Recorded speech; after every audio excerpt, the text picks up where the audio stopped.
Hey guys, Infidel 1258 here. Today we're going to do some rank grind. I'm in Diamond League Modern level and the season just began.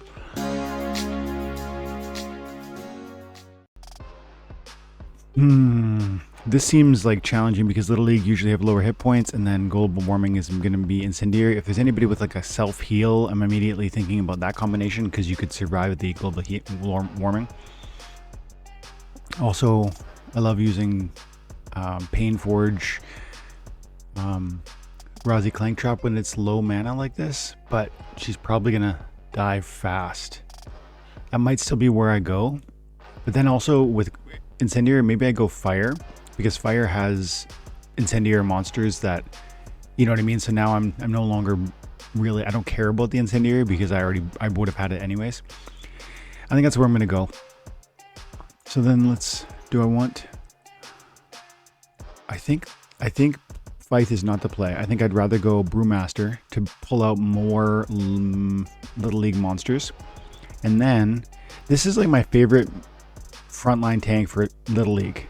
Like the Divine Shield, I'm running out of time so I gotta speed up here, but the Divine Shield just makes it so, you know, that's an extra massive hit that it can theoretically take.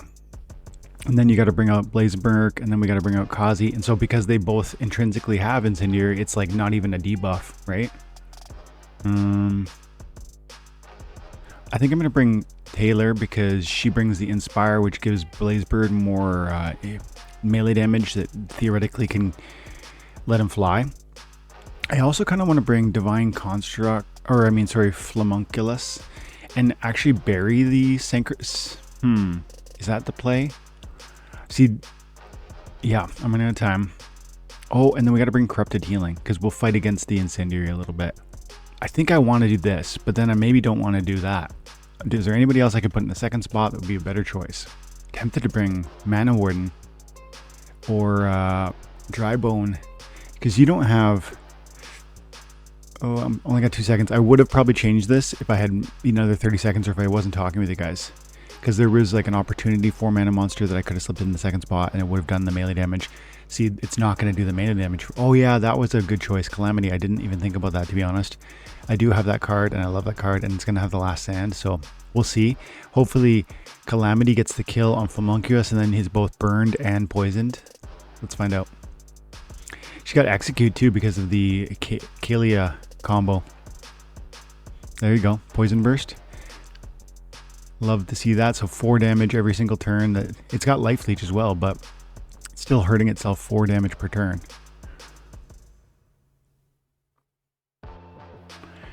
I'm not 17 hit points, a lot of hit points.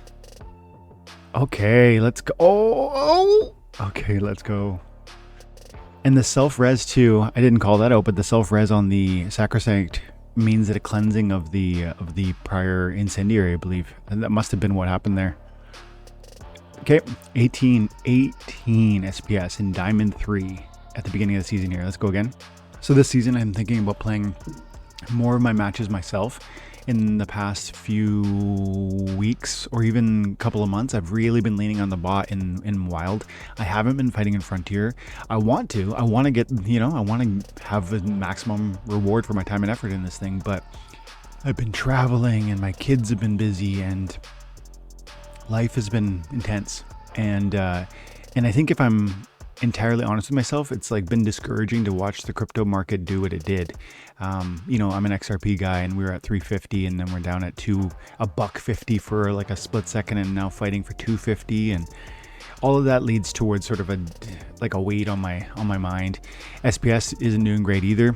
I still continue to feel my feelings about SPS with respect to player-based growth can translate to a massive spike in that price, and player-based growth could come because free cards are being handed out to content or to participation, right? And that's now present with these new reward cards. So I'm hopeful.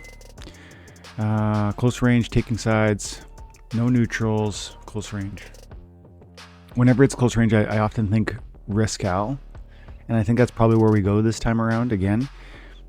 But I'm always tempted to throw in the 40 mana range, 50 mana range. I'm always tempted to do Nidhogger because you get a lot for your money with respect to the executes. Can proc, 3 extra attacks because you're dropping 3 extra every round theoretically, right? It's possible that you're proccing 3 extra attacks from the 3 extra executors. But I think no, we are going to lean this way. And then we definitely need you, and we need you. This is like the 1-2 punch, you got to have them. But then you also need, in my opinion, this here, Satha Toledo, which not everybody will have, especially if you're kind of newer. But she has the lookout, and the lookout is the capacity to diminish the damage that's incoming on your taunt. And then also a tank heal, which is like a great for 5 mana is a great card. The Hilarion Huntress is a card that I was thinking about throwing in opposition to, or as an alternate choice for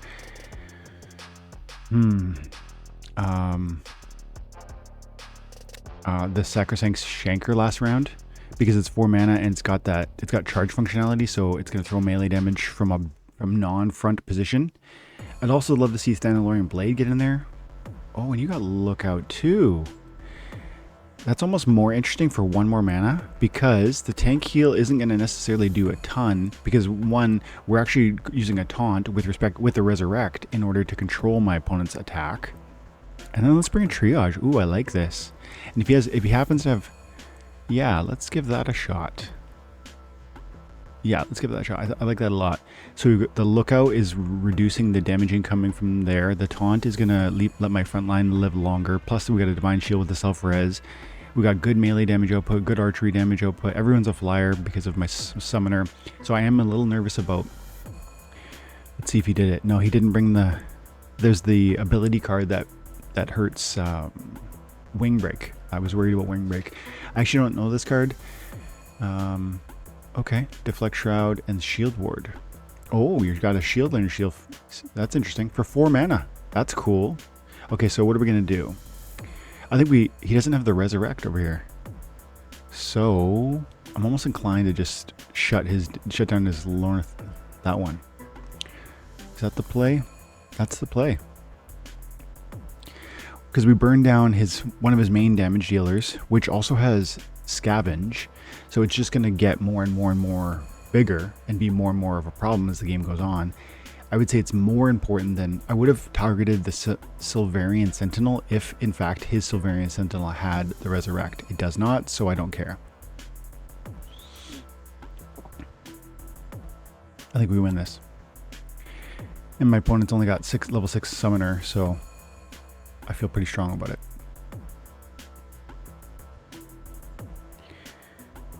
This is an interesting play, this Syria with the shield ward in the back behind you. The only problem with this layout is if I had charge, or sorry, if I kill his Silverleaf Mage and I have a trample monster, this card will get trampled.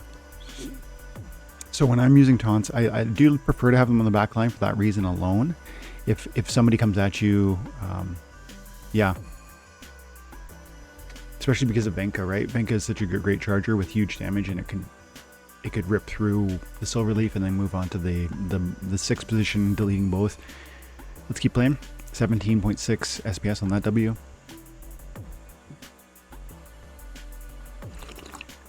Maybe let's do one more match. And we'll just keep this a tight, short little video revealing some of my thoughts on some of the more modern cards, and maybe we'll try and do this more regularly rather than the big 45-minuters. So 57 mana, 2 splinters. Immediately I'm thinking dragon again. We're definitely going dragon because yeah, we just are. Broken Arrows is going to restrict my access to what cards I'm able to play, and so dragon's going to open up. It's going to remove some restriction because it's going to introduce the dragons.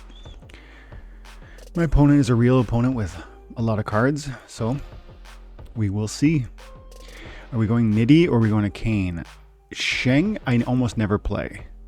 It's not that I don't like it. It's just that I like these so much better. I'm inclined to go Nidhugger.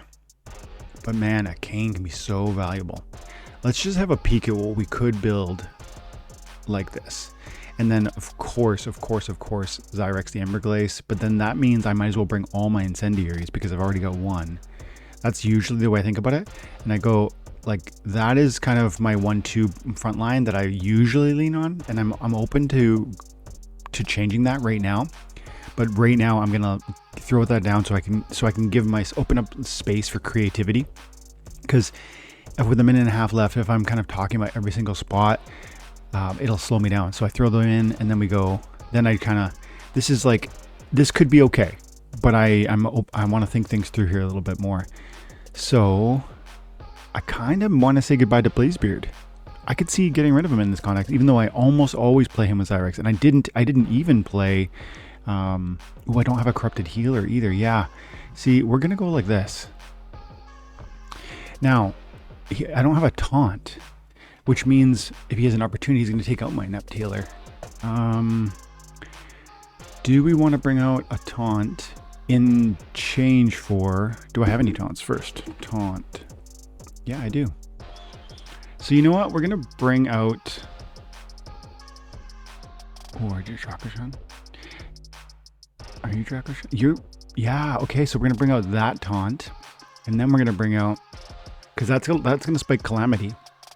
Magic. Yep. We gotta get one more card out there. How about we bring out a big meatball? The Gear 9. He's only level 2, but 22 hit points is such a big amount of hit points. He's got a flank, which is irrelevant. It's just literally I'm playing him for the big meat shield. Alternatively, I don't know. I think that's the play. Well, it's going to be regardless, but I think that was what I would have done. I can't see he's done the 1-2 punch, but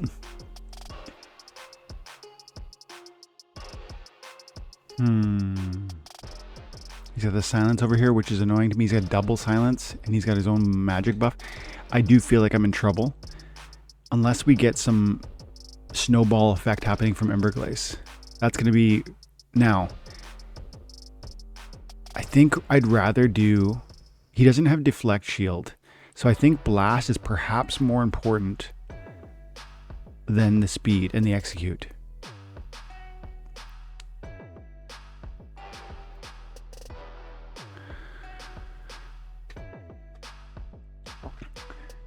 The blast damage might let me crush the vicious and then move through, maybe.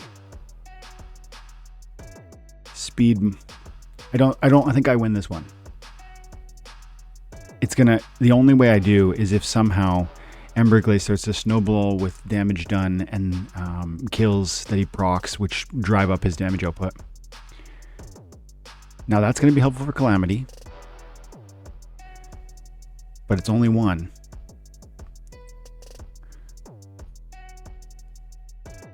The expose is actually really relevant. I forgot about that call out. It's got expose. Yeah, it does. So maybe that has removed. It didn't remove the shield. It removed the void. Wow. And I'm cooked. The corrupted heal really works so well with the Cavewise Wayfinder. Especially when you put the life leech on it. I love that play. I do that often myself. Good play. Salt and pepper. I'm going to leave it there, guys. Thanks so much for your time and attention. I hope you enjoyed the video. If you did, drop a like, drop a comment, and stick around for the next one. Bye for now.